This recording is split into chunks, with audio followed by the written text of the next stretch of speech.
Thanks for staying with us now. An affluent person is someone having an abundance of wealth, property, or other material goods. Prosperous, the person is rich. An affluent is an affluent person. And someone that is abounding in everything and anything, you know, the person has everything to play with, you know. So I took the liberty to ask Google, how do I tell if someone is affluent? And here's the response that I got. Seriously, the rich tend to be more humble and hardly boast of their wealth. In fact, most of them would refuse to admit that they are rich and carry regular bags everywhere they go. Those phony rich ones, which are the ones that we're talking about, usually chatter away about their bag collections or their cars or anything really, you know, in their lives. They just boast about and brag about everything. So next time someone boasts about his wealth, you might want to take it with a pinch of salt. That is according to Google. So not to say, now this is not to say that everyone that shows off isn't truly wealthy. That's not our conversation. But if our question tonight is, if flamboyance, you know, is a sign of affluence or is just a poor person struggling to let the world know that I have made some money, because that's practically what it is. Now, please let us hear what you have to say. Remember, you can join the conversation. Send us an SMS or WhatsApp to 081-803-84663. I was going to bring something, but I don't want to cause trouble. But you have to give it to the man. He knows how to brag about how the achievements of the church and everything. But Uti, let me come to you first. Don't bring that. I don't even know where you want me to start this conversation now, because like I was saying before, old money, new money, right? Does talking about your wealth, is it you trying to prove that you have it? You know, you get to the stage where you have so much money, there's no point talking about it anymore. It's cavalier, like it's your everyday. It's like talking about your name or talking about yourself. But really and truly, that distinction has always been there, where people who have grown up in immense affluence, it's their everyday life, it's the norm for them. So there's no point talking about it. Where you are going on about luxury goods and the rest, somebody who's grown up their entire lives with it are probably wondering, why is this the topic of discussion? But we talked very much on Tuesday about culture and the role that it plays. And unfortunately, in this part of the world, in our country today, the show of wealth is such an immense part of our culture.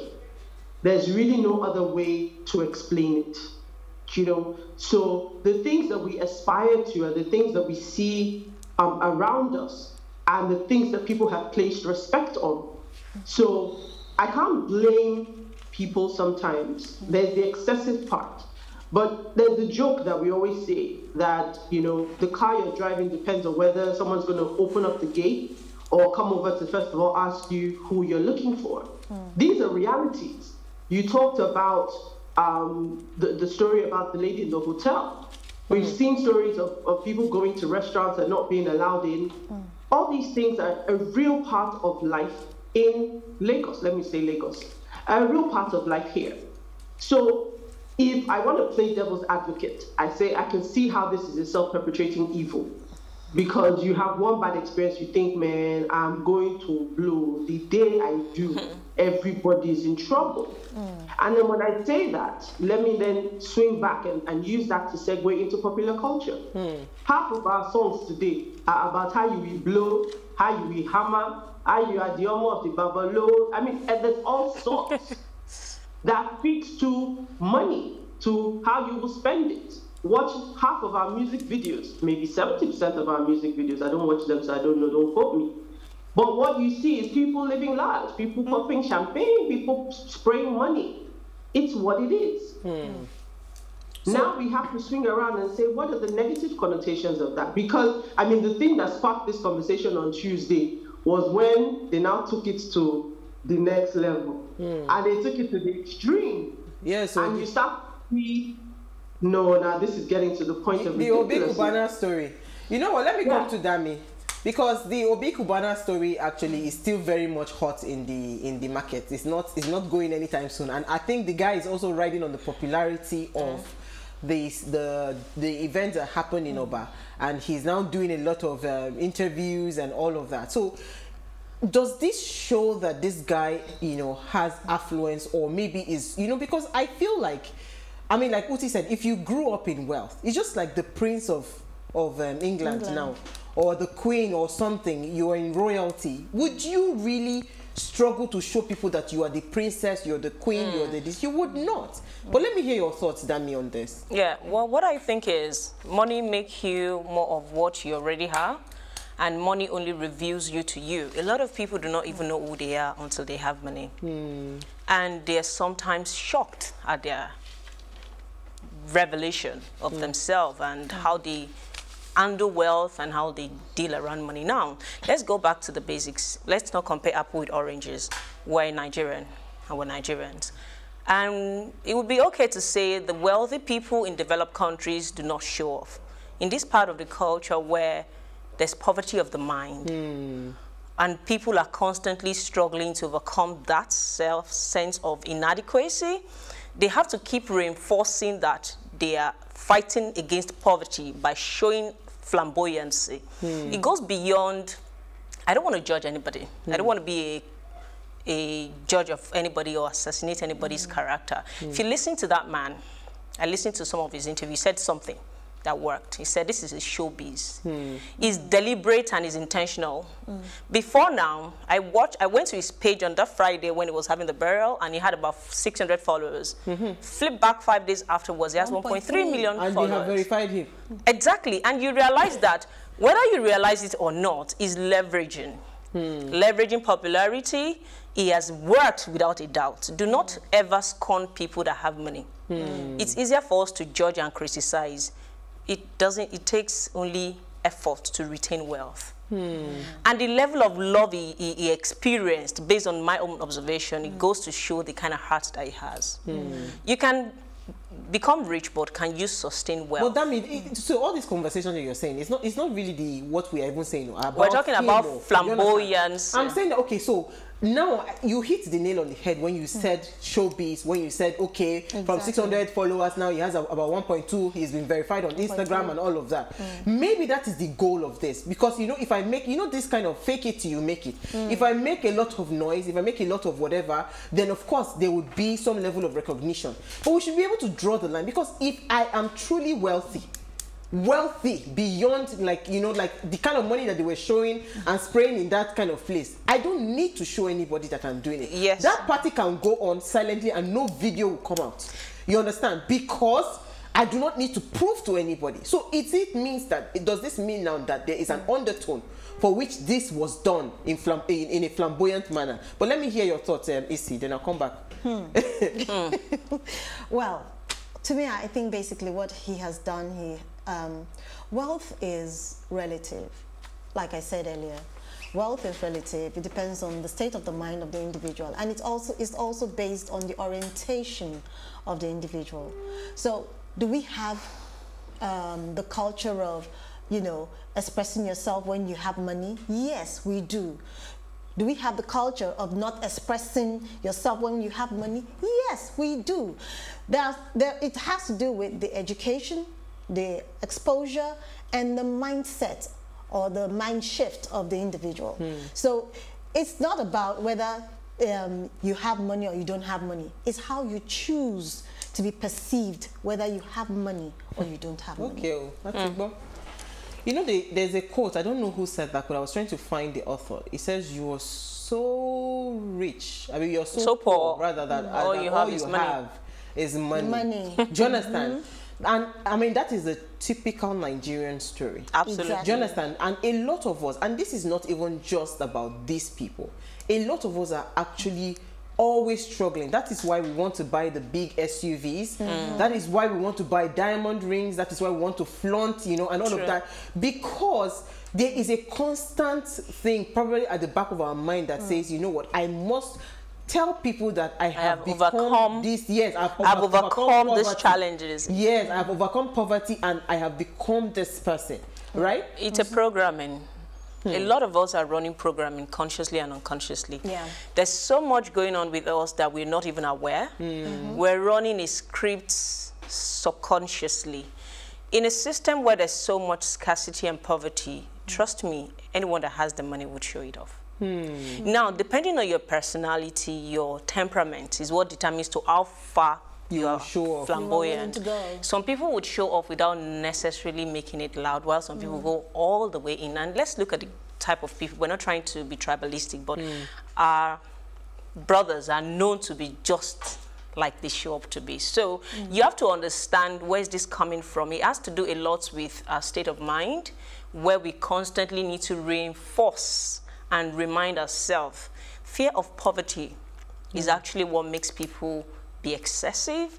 There was too much to that show, in my own opinion, and I think that it has to do with, one, I do not think he planned it.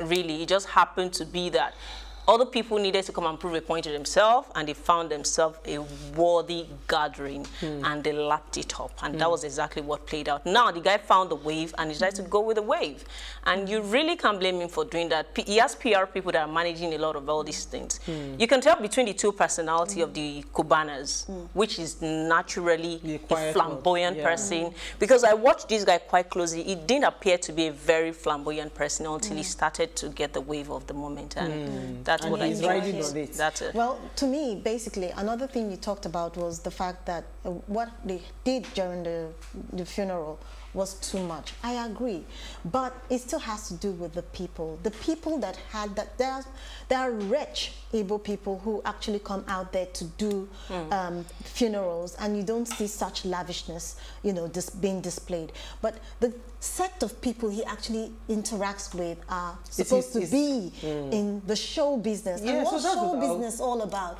Show business is about showing, show off, making more than what it really is, so that you can sustain. Making more than what it really is. Basically, the people that actually came, in quote, said they were what they actually presented. No, but that's show business. Show business is make-believe. Yes, it's not the real reality. Yes, you know what? make-believe. I'm going to come to Uti, but I think we are just very due for just our quick break, you know, because we also want to open the phone lines. When we come back from the break, I'll hear from Uti, then we'll continue the conversation. Stay with us, we'll be right back.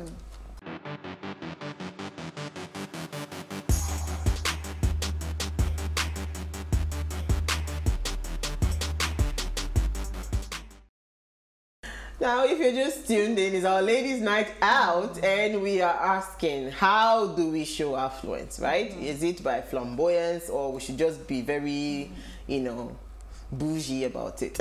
So please let us hear what you have to say. Remember, you can join the conversation.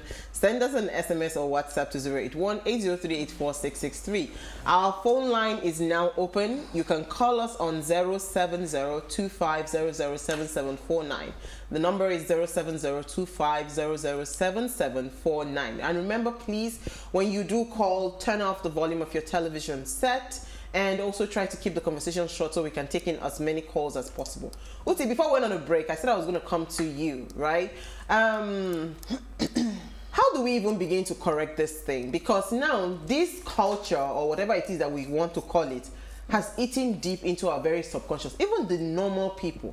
I'm not saying the people in show business. Regular people, your 9 to 5 fivers that maybe in the bank workers, then they will go and make sure that the suits that they are wearing, you know, I mean, so these things play out everywhere.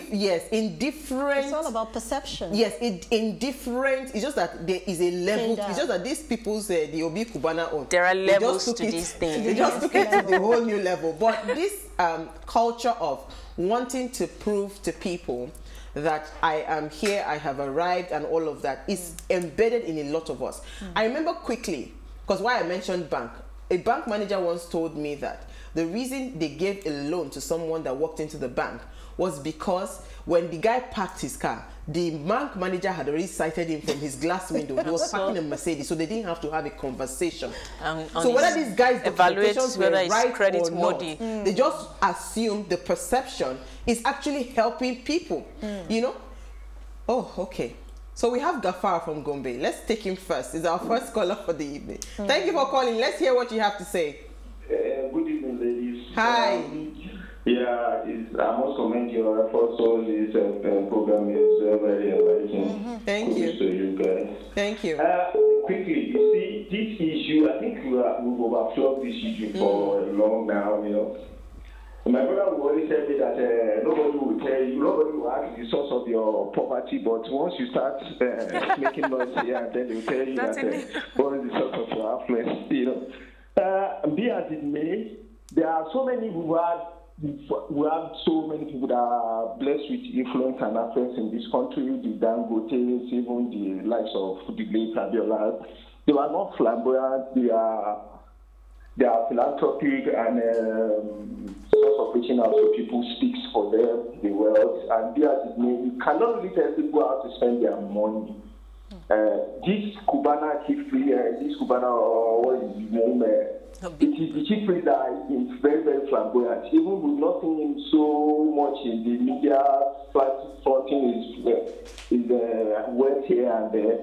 But I think we should be people to decide how they spend their money. Absolutely. That one, we had already concluded that on Tuesday, that we are allowing him to spend his money the way he wants to spend his money. But the conversation for tonight really is about, you know what, why do we need to do this flamboyance, you know, because we are trying to deal with we are trying to fight this poverty mindset that always feels the need to want to show off, you know. But thank you so much for your call. Let me come to you, Uti. So you were asking about solutions before the call came in. I'm stumped because first of all, you have immense poverty. You have people clawing, hand, tooth and nail, illegality, the legal way. Everybody is trying to get rich. We're not even shooting for, I want to be okay anymore. Nobody is shooting for, I just want to earn enough money for me and my family to be okay. Everybody is aiming for Banana Island, Range Rover. I know. That's where everybody's going. So when you even talk about it, we've talked so many times about mindset. How are we going to get people to come back to say, you know what, that Camry that I'm driving gets me from point A to B is A-okay. It will be hard, though, because we need to get people to start valuing people again, not valuing the material. Because that's where we are now. We judge people based on what they wear, what they drive, where they live. All those things are based on how we judge people. So how do we start to change the mindset? This question almost feels like when you ask those questions about, so how do we turn Nigeria around? You know what, let me take Celeste. Celeste from I don't have the answer to that question. Absolutely. But, you know, as I always say, if you want to change anything, one of the key places to start is in the home. You've got to start to teach your children the value of money. Uti, give me a minute. Let me take Celestine and I'll come back to you. Are you there? Thank you for calling. Yes, good evening to the ladies. Hi, Celestine. Yeah, okay. I just wanted to react to this Obi Cubana's story. We shouldn't have mentioned his name. Go ahead, quickly, Celestine. Okay, so what I wanted to say about him is that we have an Owambe culture in Nigeria where you find people praying at parties, even in Lagos Island. And in Lagos generally, when people go to parties, you find them spraying currencies and all of that. So we already have that. So I don't think what they did, you know, back was out of place. Like someone said that it wasn't really planned. You know, reading about him and researching about him, he said that, you know, he had helped so many of his friends. And when they now became very wealthy, most of them decided to come to show him love because he had supported them, you know, while growing. And if you see what he said during the interview he had, he said he did not, you know, start out as a millionaire. He started doing some... Thank you, Celeste. I think we've all seen that video. The difference between him... Hello? Thank you, Celestine. We've seen that video. Thank you so much for your call. Because I don't want us to dwell too much on him, because of course this is also part of the dwelling. What we want to focus on tonight is the mindset, right? How do we keep on with the flow of flamboyance, or should we drop that culture? Dami, let me come to you, then I'll come to Isi. Well, what I think about that is we cannot sit here and decide what people should do. We need to be the change we want to see. And many a time, some of what we think and what we desire is not as easy. We're talking about deep-seated habits. The habit you create has a life of its own. It has a stronghold. That's why people struggle to break habit. You find yourself in a situation where you're trying to either try to wake up early and you persistently wake up late. It tells you that some of these things are really outside of your control. And how do you then change it? It is not something you just wish away. It takes years, practice, consistency, and it's not something that we can hand out to each other and just share as a pamphlet. Oh, let's all agree and let's be less flamboyant. It doesn't work like that. There's a foundational problem. It runs way deeper to the way, Uti said something about it start from the home, but beyond and above that, it starts with us. How do we interact with social behavior? A lot of the time, even in school, we find ourselves being oppressed. And we carry, and we carry that sense of inadequacy through our workplace, through our businesses, and we're constantly trying to prove a point and trying to live by particular standards. We have to, I'm afraid, I don't have... You don't have a solution? I don't have a script because really there are no manuals to life. We only act in the best of our ability based on the environment and where we find ourselves. One of the things I identified about our country is our national karma is very negative. And we share that energy, and that's what manifests in our space. You see, people are critical of one another. When there's some case going on social media, they attack one another and judge them very badly.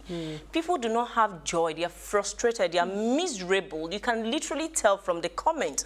When you read some people's comments, like, why do you have so much bitterness inside of you?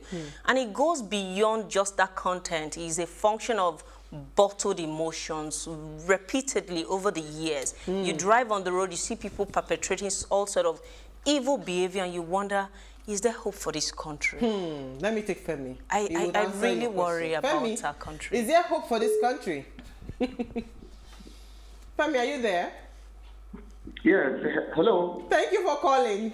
Sorry for keeping you. No problem. Good evening. Hi. Thank you for calling. I just want to make a small contribution. I don't think it's poverty that makes people to be flamboyant. It's more of an inferiority complex that has built up over years. So that when you get there, you like to cover it up with whatever you have achieved. Just like somebody, people who are maybe a woman who have been oppressed because she didn't give birth on time. When she's eventually put to bed, of course, you can flaunt those children around, and so that people would have been looking down at you. And I have children. So the same thing, even if you have come from a poor background and you have self-esteem, you won't show it off when you are there.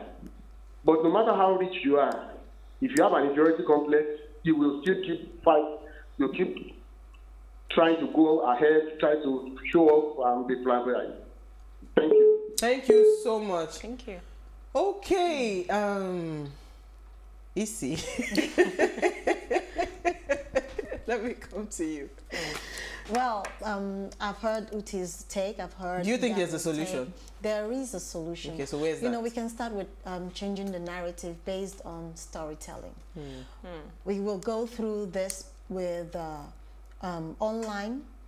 We go through this in the stories we tell in our videos, the stories we tell in our home videos, the scripts we give out. We need to change that narrative. And how do we change the narratives?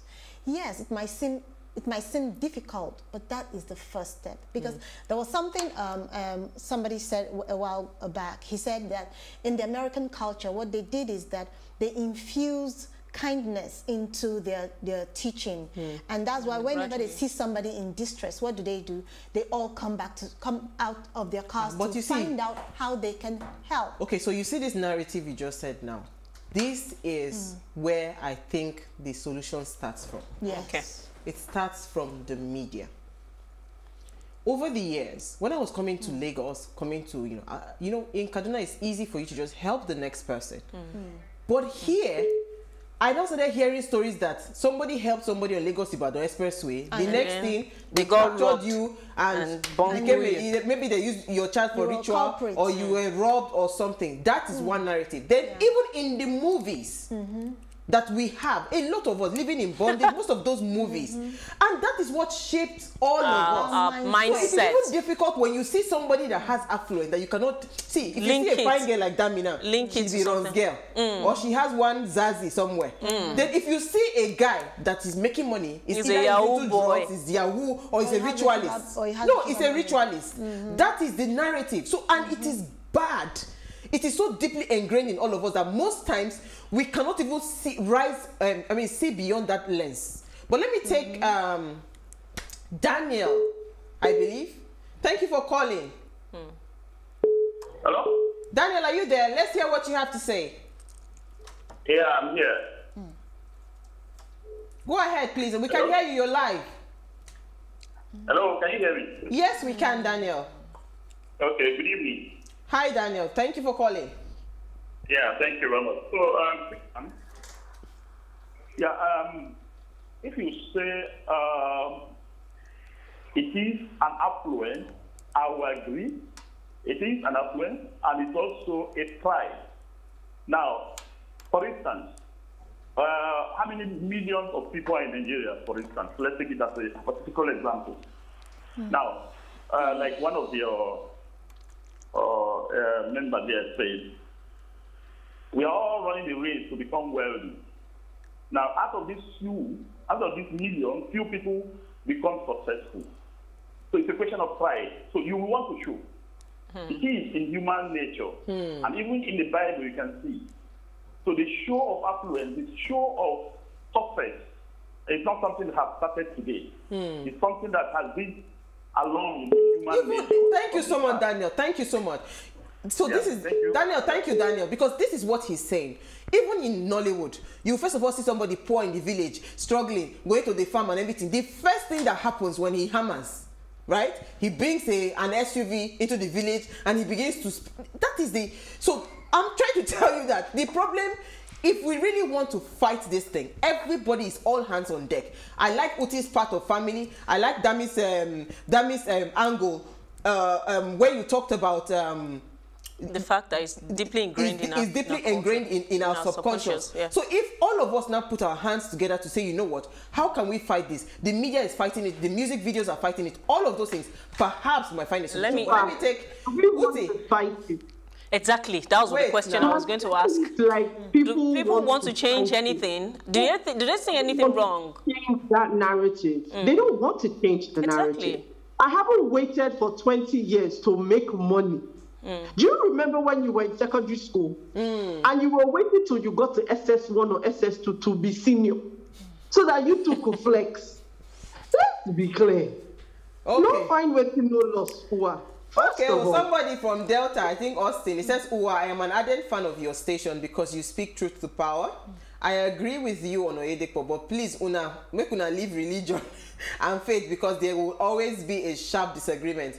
On the topic today, wealth for me is accomplishment. Why should we focus on quantum of cash? Rewind the mind shift lessons that we talked about on Monday.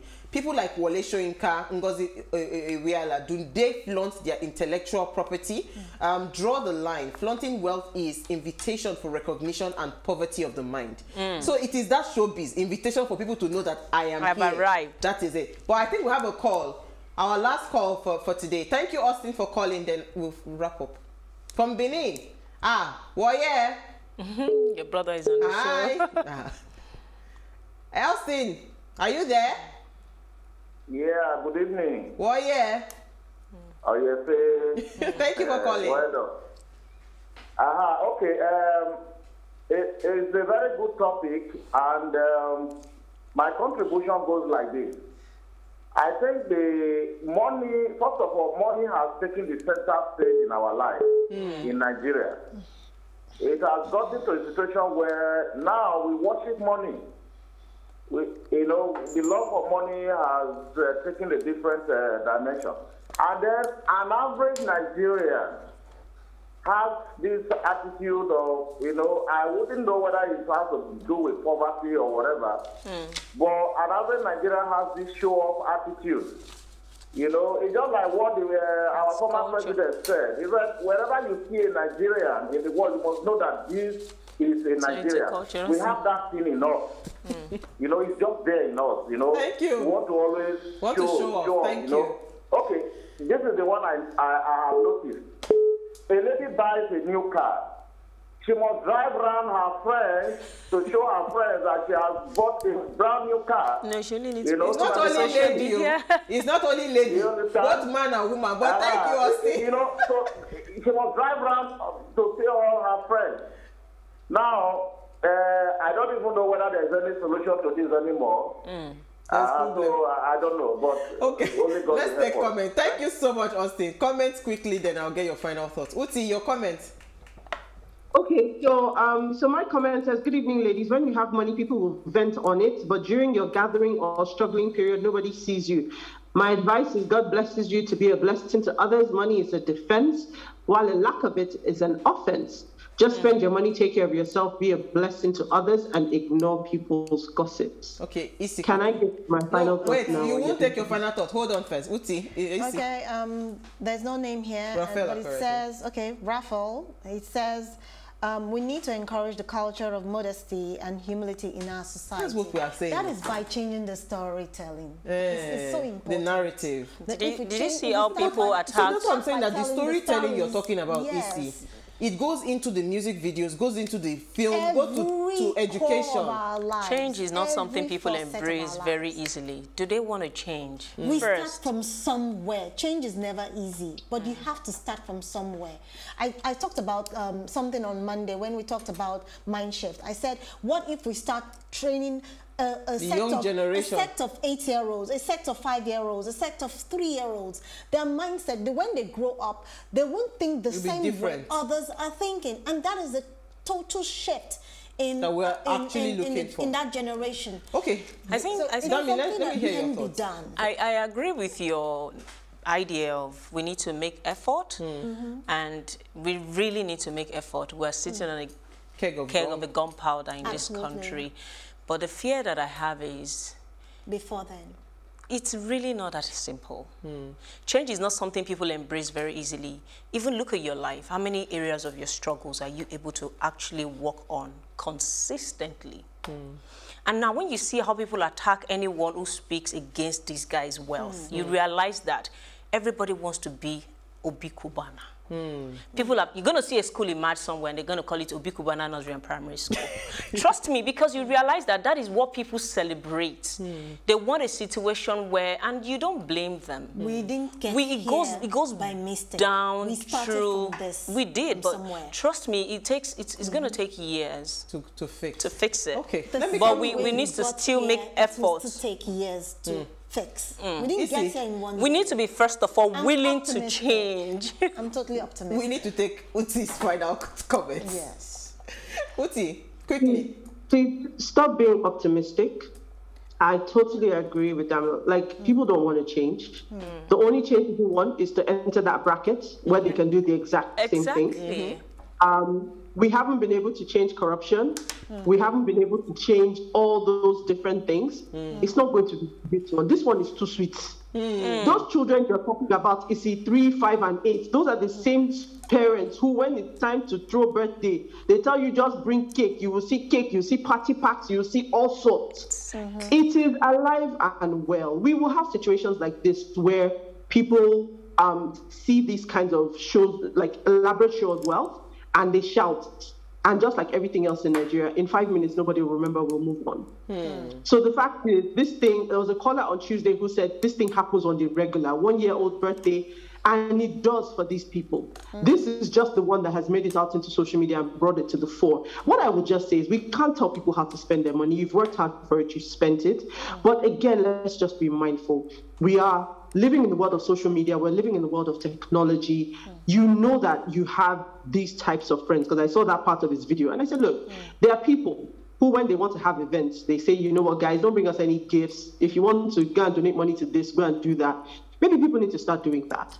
But It's not going to change. It's not going to change. People are going to continue doing it. At best, you may not see it, but it will continue happening. Okay, thank you very much, ladies. Thank you. No, you cannot talk. You've run out of time. I cannot bring another part again. We have finished this conversation. It's done and we have finished it. The topic you talked about is you say you want us to talk about church business. That one, we'll go and find the pastor and bring him for you. I will not be there. Thank you, Damilola. Thank you for having me. Thank you, Isi. Thank you, Uti. We had a fantastic conversation. But please, we're just asking that, yes, it might be tough, but this narrative has to change for us to go far in this country and for us to see a better country. This narrative of I must show that I have money, it has to stop. All right, so before we go, do ensure you follow us on Instagram. It's at PlusTvAfrica. You can interact with us further, drop a comment, and most importantly, we're planning a huge giveaway just to say thank you to you for watching Ways and believing in the brand. So do well to follow us on Instagram. Follow us now. It's at PlusTvAfrica. Like, share, and invite your friends and family to watch and follow us as well. If you missed today's quote, here it is again. And your affluence does not define you. Your behavior does. This is simple. So if it is in you, I remember what Dami said with the opening. He said, if money only reveals, Abi. So it's not so much of the money. It is who you are that we're seeing. So we'll see you tomorrow at 8 p.m. as we bring another great conversation to your screen. Enjoy. Bye.